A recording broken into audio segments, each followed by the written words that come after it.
SportsNOLA.com at John Curtis Christian School, home of the defending national champions. I guess it doesn't get too old hearing that, JT Curtis, but the fact of the matter is it's Monday and practice has begun on a new season. And I know, having had plenty of championship teams here before, you quickly put that behind you and get on to the next one. Well, you have to, Lenny, and if you don't, you're going to find yourself behind the 8 ball in a hurry, especially with the schedule that Johnny made up for us this year.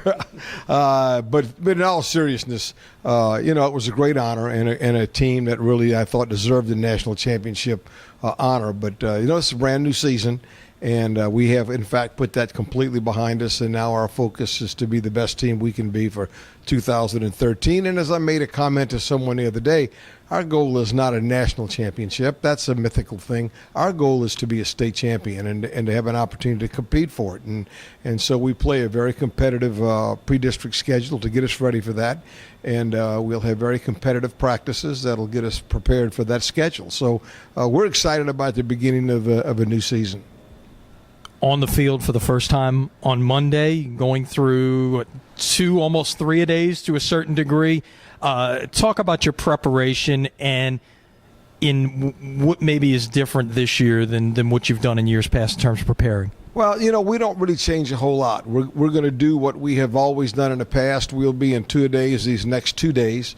And then we'll go to where I'll keep him here at school for 3 days in a row, Wednesday, Thursday, and Friday, and we'll prepare in a 3-a-day practice and try to get everything put in those 3 days of practice, and then try to refine them from there. But you're going to deal with the heat, you're going to deal with the weather, and try to work around that, and that's always tough early. But at this point, we're very encouraged by it, and I thought the kids were in pretty good shape this morning. We got through practice without any difficulty, so we're looking forward to a good week. Now, you talked about the schedule. This is clearly the most difficult schedule that you guys have ever assembled. Just to talk about some of the challenges you're going to face before you ever step into district play come week 6. Well, and week 6 is certainly a challenge. St. Charles High School is as good a football team and as well-coached football team as you'll find. And, we open up with Bergen Catholic and then follow them up with St. Thomas Aquinas out of Florida. And then go to East St. John, who has coached extremely well and overcame a tremendous obstacle last year with their football team and the hurricane difficulty they went through. And then the state 4A champion, who returns a lot of folks at Carr High School, and follow them up with St. Aug. So obviously it's a challenge, but what's new? I mean, we play good teams in the past. There just seems to be more of them in a row this year. And again, that's part of the challenge for us as coaches, to keep our guys healthy and try to keep them on the field and yet still have them prepared to play.